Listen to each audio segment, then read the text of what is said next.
అలా అనిపిస్తుంది రోడ్ల వ్యవస్థ కానివ్వండి, కొంచెం డెవలప్మెంట్ వైపుగా ఫోకస్ అంటుంది కదా ప్రభుత్వం, ఏమనుకుంటుంది? ఏదో కొంచెం అయింది, అంత డెవలప్ అవ్వలేదులేండి. రోడ్ల వ్యవస్థలు ఎలా ఉన్నాయి గతంతో పోల్చుకుంటే? కొంచెం ఈ డ్యామేజ్ ఉన్న 4 సంవత్సరాలు చూశారు కదా. ఎలా ఉంది మేడం? అప్పుడు ఏమైనా సంక్షేమాలు వచ్చినాయి? ఇంట్లో ఎవరైనా లిస్టులో ఉన్నారా? పథకాలు, పెన్షన్లని, తల్లికి వందనం, ఎందుకురా వచ్చినాయి, అప్పుడు వచ్చినాయి. రేషన్ మళ్ళీ డిపోల్లో ఇస్తున్నారు మేడం, ఏమైనా ఇబ్బందిగా ఉంటుందా? తీసుకుంటున్నారా?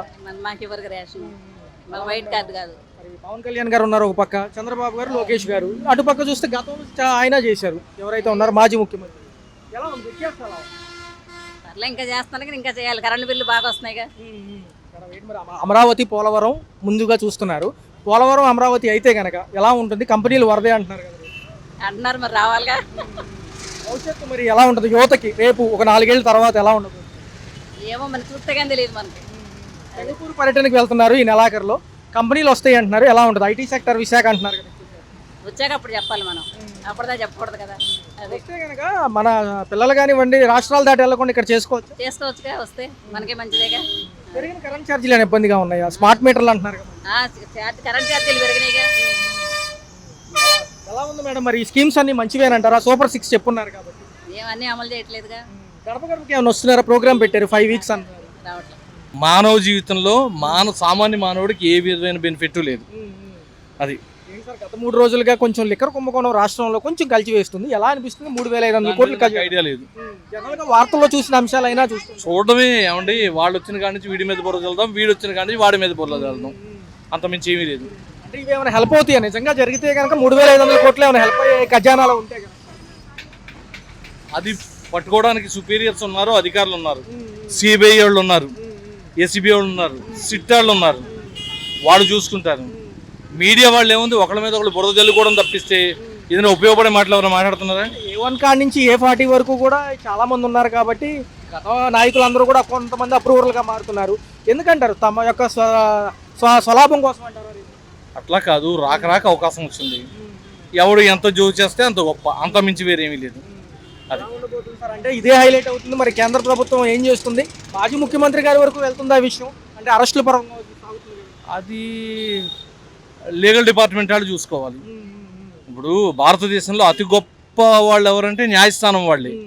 వాళ్ళు కాస్త సిన్సియర్గా పనిచేయబట్టి కాస్త ఈ మాత్రమైనా ఎలా అన్నా ఉంది. వాళ్ళంటే భయం ఉంది, ఆ భయం ఉండాలి. భయము భక్తో ఏదోటి లేకపోతే మనిషి హద్దుల్లో ఉండడు.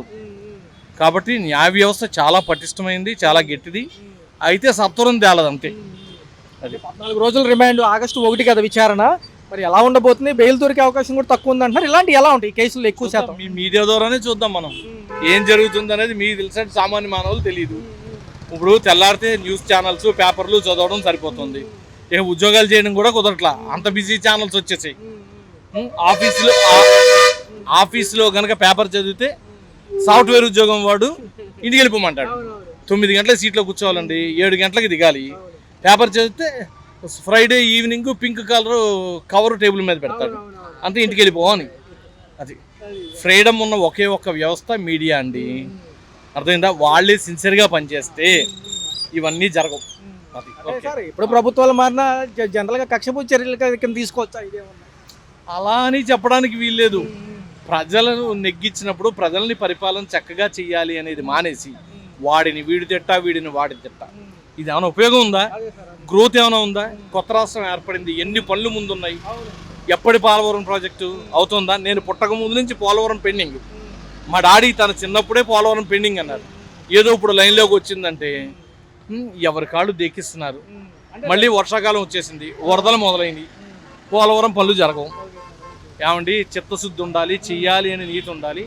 కానీ చంద్రబాబు నాయుడు గారు చెయ్యాలి అని గట్టిగా పట్టుకుంటే మాత్రం అయిపోతుంది. సింగపూర్ వెళ్ళబోతున్నారు, కంపెనీలకు మరోసారి అవకాశం ఇస్తాం ఇక్కడ కన్స్ట్రక్షన్స్కి సంబంధించి అంటున్నారు. ఎలా మంచిదే, ఆ పాలసీ చాలా మంచిది. ఎందుకంటే గ్రోత్ ఉండాలి, ఇండస్ట్రీస్ రావాలి, న్యూ ఎంప్లాయ్మెంట్ ఉండాలి, అందరికీ జీవనోపాధి ఉండాలి, అందరూ హ్యాపీగా ఉండాలి, అందులో మనం ఉండాలి. ప్రభుత్వం సంవత్సర పాలన అయింది. గడప గడపకి ప్రోగ్రాంలో ఏమైనా ఇబ్బందులు ఉంటే మహిళలు కానీ వీటికి కానీ పెన్షన్లు, ఒంటరి వితంతు మహిళ పెన్షన్లు అన్నీ రాసుకున్నారు. గతంలో 1 నెల 2 నెలలు వదులుతామంటారు. ఏమన్నా ఇప్పుడు వరకు ఇచ్చిన సంక్షేమ పథకాల్లో రాకపోతే మళ్ళీ లిస్టులో పేరు రాసుకుంటామంటున్నారు, వస్తామంటున్నారు. ఏమంటారు? వస్తామని చెప్పారు టీవీలో కూడా, కొంతమంది వచ్చి రాసుకుంటున్నారు ఆల్రెడీ. అంటే అంతా బాగానే ఉంది కానీ కరెంట్ బిల్లే కొంచెం ఇబ్బందిగా ఉంది అంతే. మాజీ ముఖ్యమంత్రి గారి హయాంలో ఏమైనా వచ్చినాయి పథకాలు? అప్పుడు కూడా సంక్షేమాలు పొందారా? అదే లిస్ట్ లో ఉన్నారా? అప్పుడు కూడా వచ్చినాయి అమ్మ. ఏమొచ్చినాయి జగన్ గారి టైంలో? 9 పథకాలు.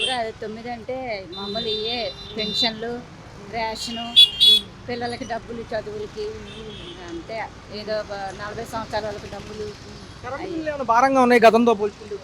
అప్పుడు కూడా కొంచెం అలాగనే ఉన్నాయి బాబు. ఇప్పుడు కూడా అదే పరిస్థితి. ఇంకా డిపోల్లో ఇస్తున్నారు. గతంలో డోర్ డెలివరీలు ఉండేవి. ఈ ఎండివి వ్యాన్స్ వచ్చాయి, అక్కడికి వెళ్ళి తీసుకునేవాళ్ళు. ఈ విధానం బాగుందా ఆ విధానం? ఇప్పుడు కూడా పెద్దగా రిస్క్ ఏం లేదు, వెళ్ళంగానే వెంటనే ఇచ్చేస్తున్నారు. అప్పుడప్పుడు వేలు ముద్రలు పడట్లేదు, సర్వర్లు పనిచేయట్లేదు అంటారు కదా. వాళ్ళకి ఇంటికి వెళ్ళి ఇస్తామంటున్నారు. మరి మేమైతే వెళ్ళి తెచ్చుకుంటున్నాము. మరి పెద్దవాళ్ళ సంగతి మరి వాళ్ళు ఫ్యామిలీలో తల్లికి వందనం, పిల్లలు మనవరాళ్ళు మనవాళ్ళకి ఎవరికైనా పడినాయా? 3 ఉంటే వేసారు కదా. పండి అందరికి వచ్చినాయా? వచ్చినాయి మేడం. మరి చూసుకుంటే కరెంట్ బిల్లు ఎక్కువ వస్తున్నాయి కదా, కొద్దిగా తగ్గించాలంటారు ఏమన్నా? తగ్గించమని మరి ప్రభుత్వం వారే మరి అది చూసి తగ్గించుకోవాలి. మరి ఆగస్టు 15 నుంచి కట్టుకోలేరు కదా. ఆగస్టు 15 నుంచి మహిళలకు ఉచిత బస్సు ప్రయాణం ఏమంటారు? జిల్లాల వారీగా తిరగొచ్చు ఆధార్ కార్డు మీద మహిళలకి. పెడితే బాగానే ఉంటుంది. మరి ఇదిగో మరి ఇలా బిల్లులు ఎన్ని వేస్తే ఇంకా తగ్గించినా ఏముంది, ఈ రకంగా వెళ్తాయి కదా. తర్వాత స్మార్ట్ మీటర్లు అంటున్నారు. ఫోన్ ఎలా రీఛార్జ్ చేస్తాం అవి కూడా అంతేనంట. అది పెడతాం మంచిదేనంటారు, లేకపోతే ఇబ్బంది? చాలా మంది తెలియదు అంటున్నారు. అవి మనకు తెలియదమ్మా ఫోన్ గురించి. టోటల్గా ఎలా ఉంది సంవత్సరం? రోడ్లు కానివ్వండి, మిగతా వాళ్ళ బాగానే ఉంది.